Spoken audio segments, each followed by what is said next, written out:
Alright, welcome to Watch the Skies Neptunes Fury. We are Team UK, and basically this game is an all-day event where multiple nations, multiple teams come together and face an alien threat. We don't really know exactly what's going to happen. We've got a loose framework of what we're supposed to do. I think mostly just technologically thrive. So, yeah, we'll see what happens. I get to play the lead scientist, Kensington chap, who is playing the Deputy Prime Minister, who won't be doing that voice for very long, because I can't keep it up. I'm Cameron Partlow. I will be playing the Foreign Prime Minister, or Foreign Secretary, not Prime Minister. I was not elected, question mark. I'll be interacting with all the people in the Model UN, trying to make our country look good. I'm Admiral Brim. I will be serving as the Defense Secretary. I will be fighting the enemy wherever they lie. I'm Ryan Partlow. I'm the Prime Minister, which means I will probably not tell anything truthful from here on out. Pip pip. Okay. The Bellingham MegaGames Association gave men and women an opportunity to dress up as diplomats and pretend to rule the world for a day. Now, we'd done this once before as the nation of Japan, so going into this, we decided to be the UK, and we had a little bit more direction in what we wanted to do. Sure, everybody wanted to maintain their status as a high economic power or military power or technological power in the world, but we also knew that we wanted to build a giant spaceship out of an old aircraft carrier. Going into the game, no one's really sure what the other teams are up to, and they're often very buddy-buddy. For instance, the American president there on the right was pretty friendly until he kidnapped the entire UN, and then nuked London. But I'm getting ahead of myself. Ryan was the prime minister. He was in charge of allocating resource points, the game's currency, to all the other players. Andy was the defense secretary. He'd take those resource points and buy military units and move them around a giant risk board in the center of the room. Cameron was the foreign secretary, and he got to deal with the UN, which made our status in the world, made us either look good or terrible. I was the chief scientist, a position that I abused to my own advantage, but basically I advanced our technology so that we could have the giant flying spaceship. As the Deputy Prime Minister, Shaun was able to navigate the game in a way that none of the other players could. The game was played in 30-minute intervals, 15 of which we spent together as a team, and 15 of which we were spent in our respective areas. So Shaun was able to kind of keep us in check if we were trying to do anything shady, which I absolutely was. As 10 o'clock rolled around, we knew that we needed to shoot down some aliens, get some technology, look good in front of the world, and secretly build our giant spaceship to either defend or attack, depending on how villainous or heroic we felt. We were each responsible with dealing with the other team's version of ourselves.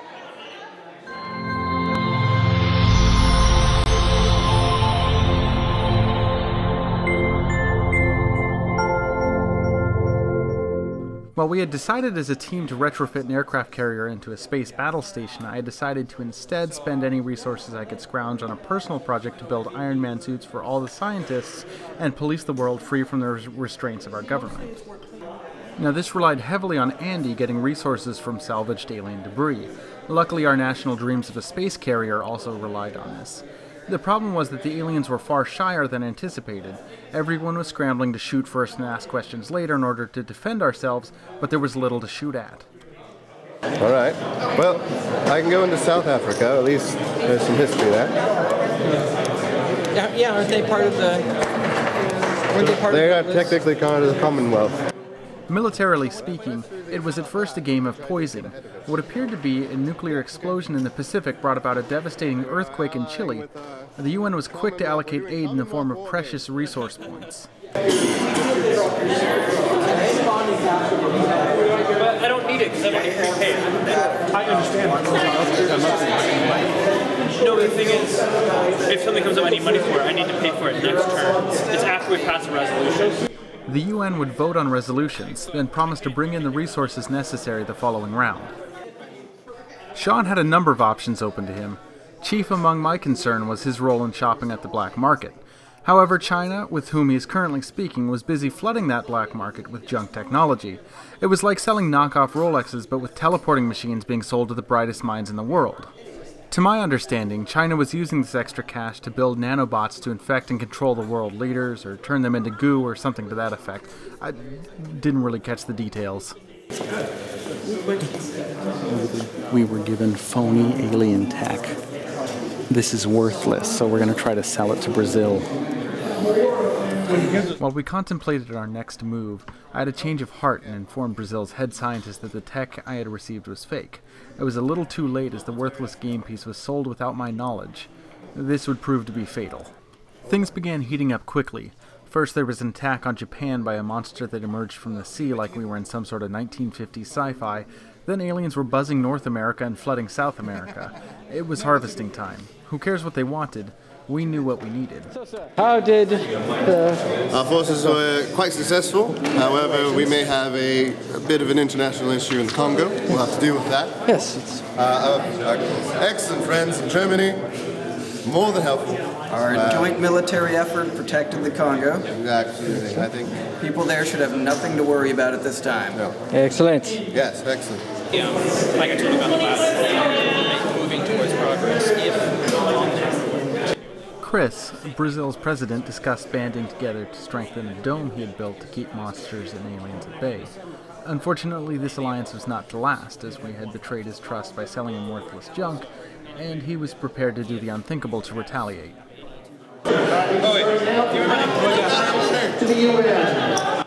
We each begged for resource points from Ryan. I was leeching everything I could in order to build the tech for my supersuits.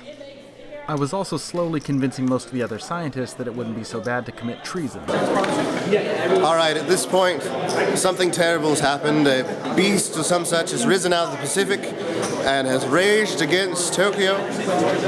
Japan, China, and Russia put up blistering defenses. However, it was not enough. Japan lost all of its military units, and then China and Russia had no choice but to withdraw. Tokyo was no doubt destroyed, and the beast has gone back in the Pacific to location unknown. It'd be nice to have some Gundams. It'd be nice to have some Gundams, Japan.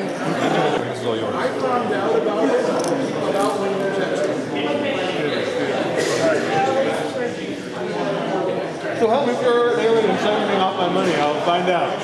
So help me if you're an alien and siphoning off my money, I'm going to be ticked off. I'm going to see what pizza's left. You can handle, just make sure nobody's over here by themselves. I don't know. Shaun keeps running off. Oh, I see what he's doing. Never mind. Just keep a side eye on the table. Is there a reason that you wanted to shoot down that particular saucer over the United States? The U.S. started to get aggressive towards our moves. Sure, we tried to shoot down a diplomatic convoy the aliens were sending to America, but that wasn't anything to get all broken up over. Blimey! Warn, reckless technology, attack your fault. Warn, reckless technology, attack your fault. The aliens? We, as your strongest ally, as you as ours, would like to offer you what we believe is alien technology here for the scene.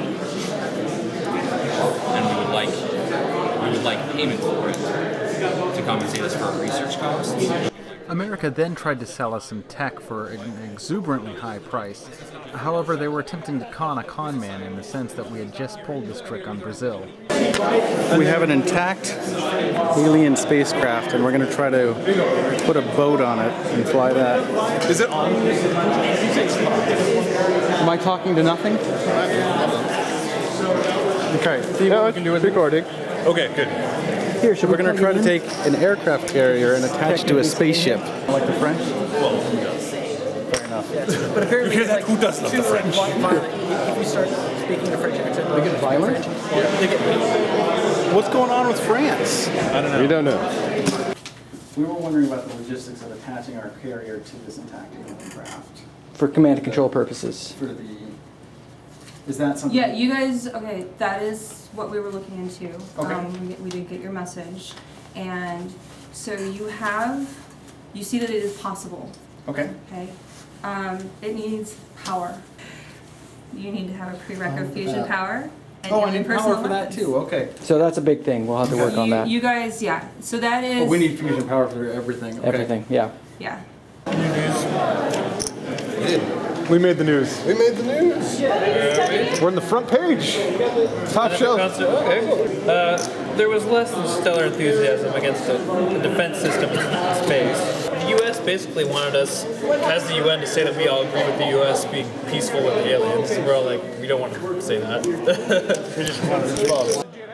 Every round of the game brought about a paper consisting of news articles that had been either leaked by the governments of the world or overheard by the GNN reporters. None of these reporters were trusted. So I've placed my defenses here in Canada, and of course over Europe, and typical up yours in South Africa. Coming as a surprise to everyone but the president of Brazil, our prime minister had been assassinated via car bomb. Even some of the game controllers were surprised by this news. Who said I got killed by monsters? I heard there was a kaiju in the UK. Well, I can't say anything. So you're dead. I was assassinated. I am now the appointee of my party, the Tea and Scrumpet Party, to be the new deputy prime minister. This is now my new boss. As I will be taking the role of a great man who was gone before his time. But we must keep carrying on. Also, Cameron's been kidnapped by the U.S., but it's okay because he's just our UN representative. So we'll figure out the ransom later. Tell him to shoot his way out. Things have gotten out of hand. Kaiju have risen in multiple locations, Shanghai, London, San Francisco. And we were able to kill the kaiju over London, but without significant loss. San Francisco also was destroyed. Shanghai, I believe, also suffered a similar fate. The United States has kidnapped our foreign minister, as well as the rest of the UN. Tensions are running high. The remaining countries are threatening to send agents to somehow save them, or even desperately to take out and use nuclear weapons. Our Prime Minister was assassinated, as you know. We believe it may have been the Brazilians. There's pressure to react against them. The world may end soon. It may end.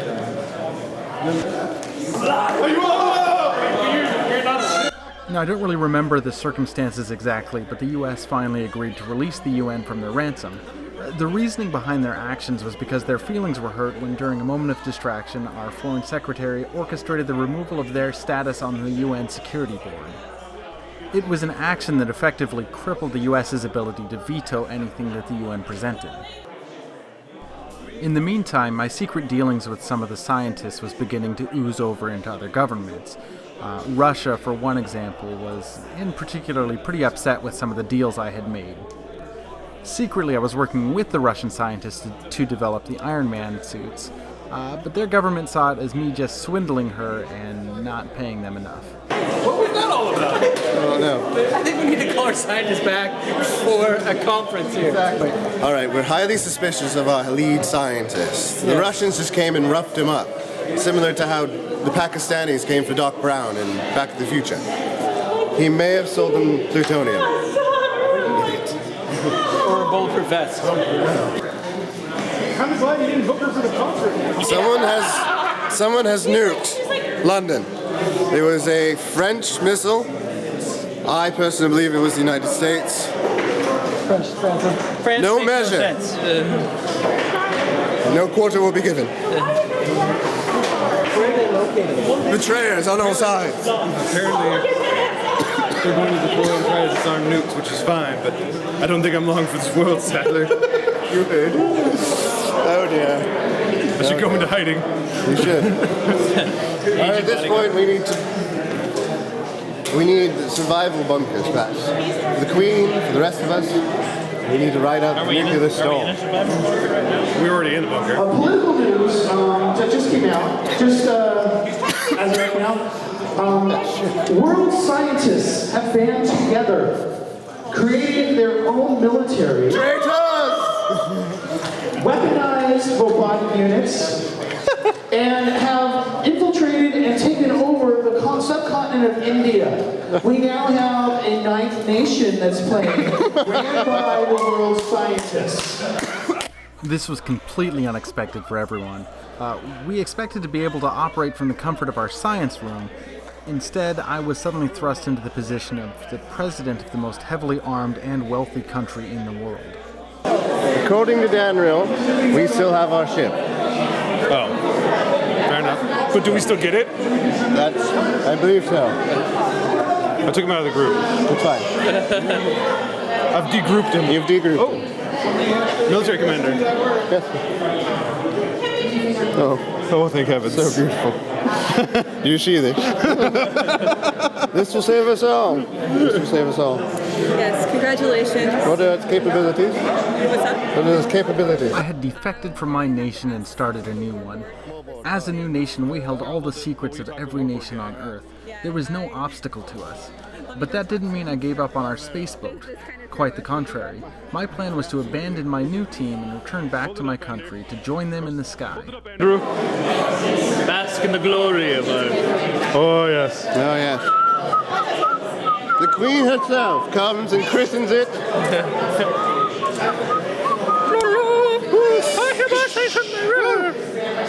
The HMS Illustrious hits the space. Well, things have taken a turn for the surreal. I have a spaceship. Our scientist has gone over to another nation, his nation of science. The Americans are telling us that they've been in contact with the aliens and that they're trying to save us by taking our DNA. Poppycock. Over the remainder of the game, I attempted to sabotage my new nation. This failed, and luckily few people knew the extent of my treachery.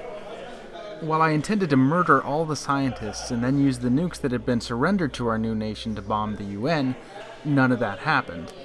Instead, I came across as a minor annoyance in the final battle against the monsters that had been sent by the aliens from the depths of the sea. The battle ended, and things began to equalize. I had a change of heart. As I watched my queen and the rest of the British government ascend into the heavens, I realized I didn't want to join them. No, I wanted to remain on Earth, content to watch the skies, not as the head of a new nation or lead scientist of the United Kingdom, but as the King of England.